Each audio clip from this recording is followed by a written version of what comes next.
Bismillahirrahmanirrahim. Assalamualaikum warahmatullahi wabarakatuh. Halo teman-teman semuanya, apa kabar? Bertemu lagi dengan saya Dodi Ferdiansyah. Di video series kali ini kita akan belajar tentang web server. Nah, seperti apa web server itu dan kemudian bagaimana membangun sebuah web server di cloud server.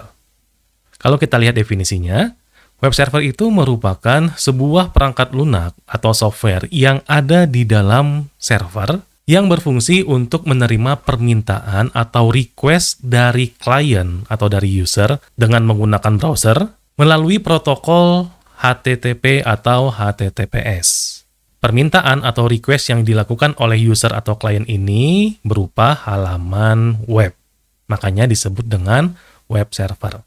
Untuk contoh-contoh software yang bisa kita gunakan sebagai web server itu banyak. Misalkan ada yang namanya Apache. Nah, ini paling banyak digunakan nih ya. Kemudian ada Internet Information Services atau IIS. Ini dari Microsoft. Kemudian ada juga aplikasi yang namanya Nginx. Atau kalau teman-teman sering ngomongnya Nginx gitu ya. Kemudian ada juga aplikasi yang namanya LightTPD. Nah, jadi banyak banget tools-tools yang bisa kita gunakan untuk membuat sebuah web server ini. Untuk membuat web server sekarang, kita akan menggunakan Apache.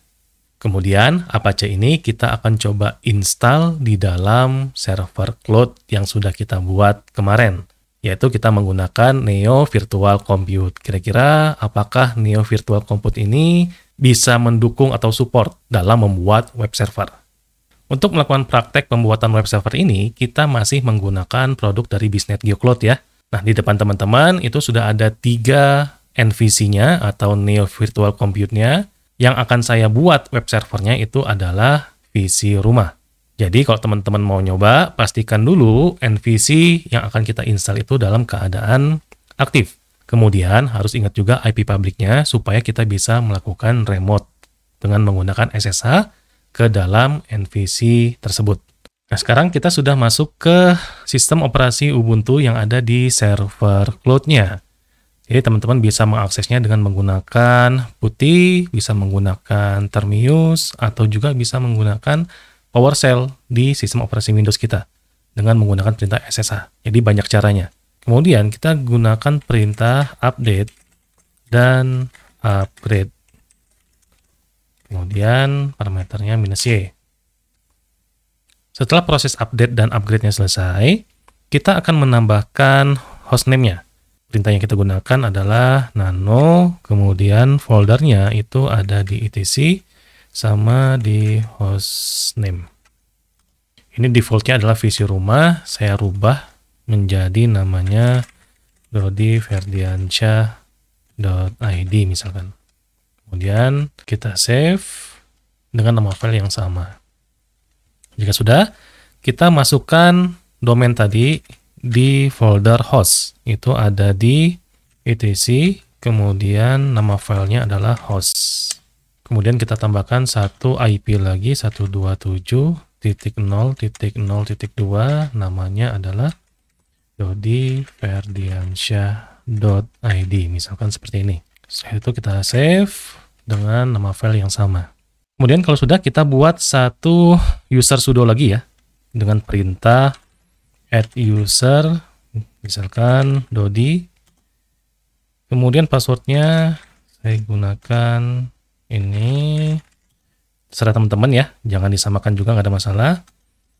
Kemudian ini kita kosongkan juga nggak ada masalah. Kemudian user Dodi ini kita naikkan sebagai sudo. Perintahnya menggunakan add user juga. Kemudian tulis usernya siapa, dan belakangnya kita kasih sudo. Nah, sekarang Dodi itu sudah masuk ke grup sudo. Sekarang kita coba masuk ke user Dodi, dan saat ini kita sudah berubah dari root awalnya menjadi user Dodi. Kemudian langkah berikutnya, ini yang sangat penting banget ya, buat teman-teman harus ikuti, karena ini berkaitan dengan security-nya. Jadi kita akan menonaktifkan login dengan menggunakan root. Perintahnya kita gunakan sudo nano, kemudian foldernya atau filenya ada di etc, kemudian ssh, kemudian nama filenya sshd config. Passwordnya kita masukkan yang kita isikan tadi. Nah, kata kuncinya kita cari yang permit login. Dan value-nya kita akan ganti dengan no. Jadi kita tidak akan izinkan ada orang yang masuk atau login sebagai root. Kalau sudah, tinggal kita keluar dan save dengan nama yang sama. Kalau sudah, kita akan restart si SSHD-nya dengan perintah systemctl restart service-nya adalah SSHD. Kalau sudah, kita tinggal sudo reboot atau kita restart si komputer kita. Kemudian kita langsung masuk ke langkah paling utama dalam membuat web server.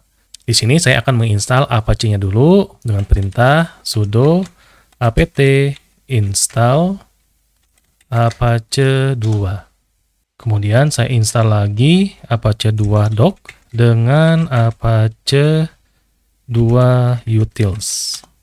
Setelah kita selesai menginstal aplikasi Apache-nya, kita coba cek dulu apakah status dari Apache-nya sudah aktif. Kita gunakan perintah status Apache 2. Oke, sekarang sudah aktif atau sudah running. Kita cek terlebih dahulu dengan cara mengakses IP public dari server cloud-nya. Oke, ini masih error, berarti ada yang kurang ya. Kita harus masukkan dulu security group-nya untuk akses HTTP atau HTTPS-nya.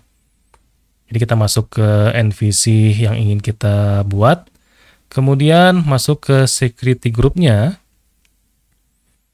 kita pilih regional dari NVC-nya. Ini di default, kemudian saya akan tambahkan satu buah rule yang berhubungan dengan HTTP. Destination-nya atau source-nya saya gunakan prefix ini, 00-nya semua, all. Kemudian satu lagi deh, HTTPS-nya juga saya masukkan sebagai rule. Oke, kalau sudah, kita coba lagi. Dan halaman default dari Apache-nya sudah keluar. Ini artinya kita sudah berhasil mengakses sebuah halaman web yang ada di server cloud yang kita buat. Kemudian bagaimana caranya supaya website yang kita buat itu bisa muncul di halaman ini? Untuk perintahnya saya gunakan sudo a2 this site spasi 000 default.conf. Kalau sudah, kita lakukan perintah service apache 2 reload. Kita gunakan sudo, kemudian kita paste perintahnya. Nanti Apache 2-nya dia akan nge-reload dulu. Atau teman-teman bisa juga gunakan perintah sudo systemctl kemudian reload apache 2. Nah, perintah service apache reload dengan systemctl reload apache itu hampir sama. Fungsinya adalah untuk melakukan reload terhadap service apache 2 ini. Kalau sudah selesai menginstal Apache-nya, kita lanjut ke langkah berikutnya yaitu tentang konfigurasi firewall. Nah, kenapa konfigurasi firewall ini harus dilakukan? Supaya nanti kita bisa menentukan aplikasi-aplikasi apa saja yang boleh diizinkan masuk keluar lewat firewall tersebut. Di satu sisi, otomatis dengan adanya firewall, aplikasi web server kita lebih aman. Untuk melihat aplikasi-aplikasi apa saja, itu kita tinggal ketikkan perintah sudo ufw app list. Nah, ini ada 4 aplikasi yang tersedia yang bisa kita buat rule-nya di dalam firewall. Nah, di sini saya hanya ingin mengizinkan Apache full dan Open SSH-nya saja. Untuk perintah yang akan saya gunakan itu adalah sudo, kemudian ufw, gunakan perintah allow, kemudian tulis nama dari aplikasinya apa. Untuk Apache full sudah. Kemudian untuk yang kedua adalah Open SSH-nya. Maka saya gunakan perintah yang sama, tetapi nama dari aplikasinya berbeda. Oke, rules sudah terupdate. Selanjutnya, kita langsung enable dari firewall-nya. Terus kita coba lihat statusnya dari firewall tersebut. Apache full, allow, oke, sudah diizinkan from anywhere, ya. Kemudian Open SSH juga sudah. Oke, untuk langkah mengkonfigurasi firewall sudah selesai. Nah, sekarang kita coba membuat sebuah website versi kitanya. Untuk membuat website ini, kita harus masuk ke folder HTML-nya. Nah, untuk masuk ke folder HTML, itu ada di var, kemudian juga ada di www, kemudian ada di folder HTML. Nah, kalau teman-teman lihat, isinya itu ada file index.html. Nah, file index.html inilah tadi halaman default Apache yang kita buka di awal. Nah, untuk website yang akan saya buat nantinya akan disimpan ke sebuah folder baru saja. Misalkan saya buatkan satu folder baru dengan perintah mkdir, kemudian foldernya adalah Dodi Ferdiansyah, misalkan. Kemudian kita cek dulu. Foldernya sudah terbuat, kemudian kita masuk ke folder yang baru dibuat tadi, otomatis masih kosong ya, tidak ada file apapun. Kemudian saya sediakan 3 buah folder. Nah, di sini saya buat satu folder namanya public HTML, kemudian file kedua adalah log, dan file ketiga adalah backup. Kalau sudah dibuat 3 file ini, kita coba balik lagi ya, masuk ke folder Apache 2, kemudian kita masuk ke folder sites available. Nah, di sini ada lokasi di mana konfigurasi situs yang akan dibuat. Perintahnya saya gunakan sudo nano, kemudian file barunya namanya adalah Dodi Ferdiansyah, misalkan .id.conf. Oke, kemudian teman-teman tinggal copy paste saja script yang ada di depan. Kemudian kita sesuaikan nama dari folder HTML yang kita buat tadi. Nih, misalkan di HTML kita buat Dodi Ferdiansyah. Nama foldernya itu, kemudian ini juga Dodi Ferdiansyah, dan di sini juga sama, kita ganti menjadi Dodi Ferdiansyah. Oke, ini yang kita buat tadi 3 folder ya, public HTML, kemudian juga logs-nya saya nggak pakai S. Jadi teman-teman harus jeli juga di sini ya. Kemudian untuk server aliasnya saya gunakan dodiferdiansyah.id. Terus server name-nya adalah sama dodiferdiansyah.id. Untuk server adminnya bebas sih, teman-teman mau pakai email apa ya, misalkan Gmail. Terus server adminnya Dodi misalkan. Kalau sudah, kita tinggal save dengan nama yang sama. Kalau sudah, kita tinggal enablekan lagi si konfigurasinya yang sudah kita buat tadi dengan perintah a2 end site, kemudian namanya adalah .id. Enter. Oke, site .ferdiansyah.id sudah aktif, kemudian kita reload si Apache 2-nya dengan perintah service Apache 2 reload. Oke, sudah selesai. Sekarang kita coba lihat apakah sudah berhasil atau belum dengan cara mengakses alamat dari IP public web server kita. Tinggal kita refresh atau enter, dan sudah masuk ke halaman atau konfigurasi yang sudah kita buat tadi ya.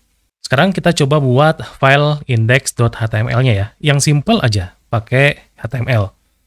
Kita masuk dulu ke var, kemudian www, kemudian HTML, terus yang tadi yang kita buat itu Dodi Ferdiansyah. Oke, kita masuk ke folder Dodi Ferdiansyah. Kita masuk lagi ke public HTML. Nah, di sini kita masukkan atau kita buat satu file index HTML-nya. Kita namakan namanya index.html. Nah, di sini teman-teman bisa coding seberapa detail programnya atau webnya, tapi di sini saya ambil contoh yang simple-simple saja ya.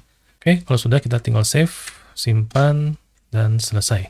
Nah, untuk membuktikannya, kita tinggal refresh lagi IP yang tadi, IP public-nya, atau kita enter, dan halaman pertama dari website yang saya bangun sudah muncul di sini. Jadi teman-teman juga bisa mengakses website ini dengan IP sekian. Oke, gimana nih teman-teman? Kira-kira menarik nggak belajar membangun web server di cloud? Nah, kalau teman-teman penasaran, silakan coba dengan menggunakan produknya Bisnet GeoCloud, yaitu Neo Virtual Compute. Berikutnya, kira-kira kita akan coba apa lagi ya? Kalau ada komentar ataupun request, silakan tulis di kolom komentar. Kita akan jumpa lagi di video series tentang cloud computing berikutnya. Tetap sehat, keep secure. Assalamualaikum warahmatullahi wabarakatuh.